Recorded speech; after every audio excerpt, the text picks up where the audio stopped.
हिंदू गुरुकुल के आज के इस एपिसोड में आपको हम सुनाने जा रहे हैं भगवान राम के वंशज जो आज भी जिंदा हैं। राम मंदिर की प्राण प्रतिष्ठा पर देश राममय हो गया था। देश में कोई भी राम नाम से अछूता रह ही नहीं पाया। राम हम सभी के जीवन में गहरे बैठे हैं। राम के राज्य और प्रशासन को प्रतिमान माना गया। श्री राम रघु वंश के थे। इस वंश की जड़ें इक्ष्वाकु और विवस्वान सूर्य से जुड़ी रही हैं। राम के बाद लव और कुश ने इस वंश आगे बढ़ाया। अब राम के वंशज कहाँ हैं? क्या वो आज भी हैं? वो लोग कौन हैं जो खुद को उनका वंशज मानते हैं? राम ने कुश को दक्षिण कौशल, कुशस्थली, कुशावती और अयोध्या राज्य सौंपा तो लव को पंजाब। लव ने लाहौर को राजधानी बनाया। तक्षशिला में भरत पुत्र तक्ष और पुष्करावती, पेशावर में पुष्कर को राज मिला। हिमाचल में लक्ष्मण पुत्रों का शासन था।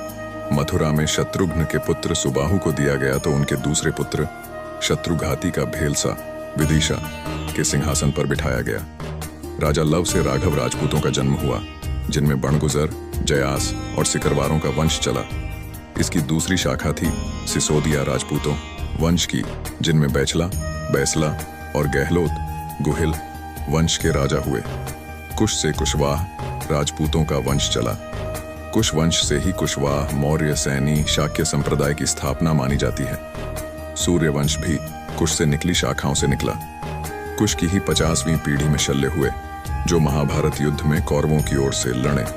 कुश महाभारत काल के 25,000 वर्ष पूर्व से 3,000 वर्ष पूर्व हुए थे, यानी आज से 6,500 से 7,000 वर्ष पहले।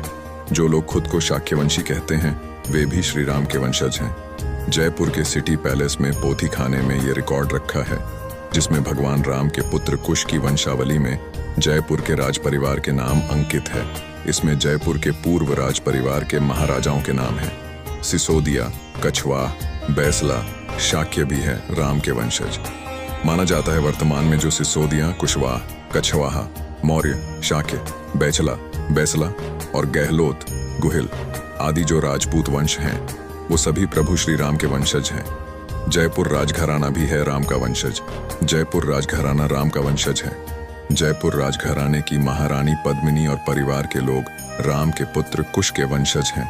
कुछ समय पहले महारानी पद्मिनी ने एक टीवी चैनल को दिए इंटरव्यू में कहा था कि उनके पति भवानी सिंह कुश के 307वें वंशज थे। इस घराने की बात करें तो महाराज मानसिंह द्वितीय ने 3 शादियां की। पहली पत्नी मरुधर कंवर, दूसरी पत्नी किशोर कंवर थी, तीसरी पत्नी महारानी गायत्री देवी थी। मानसिंह और उनकी पहली पत्नी से जन्मे पुत्र का नाम भवानी सिंह था। उनका विवाह राजकुमारी पद्मिनी से हुआ। दोनों का कोई बेटा नहीं है। एक बेटी है जिसका नाम दिया है, जिनका विवाह नरेंद्र सिंह के साथ हुआ। दिया राजनीति में भी हैं। उनके 2 बेटे हैं, पद्मनाभ सिंह और लक्ष्यराज सिंह। जयपुर राजघराने ने भी पेश किया था सबूत। अयोध्या में राम मंदिर को लेकर जब अदालत में सुनवाई चल रही थी, तब जयपुर राजघराने के पूर्व महाराजा भवानी सिंह की बेटी दिया कुमारी ने सार्वजनिक तौर पर कुछ सबूत पेश किए थे, जिससे जाहिर होता है कि यह राज परिवार भगवान राम के बड़े बेटे कुश की वंशावली में आता है। वो कछवाहा या कुशवाहा वंश के वंशज हैं। पूर्व राजकुमारी और राजस्थान के राजसमंद से मौजूदा भाजपा सांसद दिया कुमारी ने इसके कई सबूत भी दिए। उन्होंने एक पत्रावली दिखाई, जिसमें भगवान श्री राम के वंश के सभी पूर्वजों का नाम क्रमवार दर्ज है। इसी में 289वें वंशज के रूप में सवाई जय सिंह और 307वें वंशज के रूप में महाराजा भवानी सिंह का नाम लिखा है। कुश के नाम पर कुशवाहा या कछवाहा वंश। कछवाहा वंश का भगवान राम के बड़े बेटे कुश के नाम पर कुशवाहा वंश भी कहा जाता है। इसकी वंशावली के मुताबिक 62वें वंशज राजा दशरथ, 63वें वंशज श्री राम, 64वें वंशज कुश थे।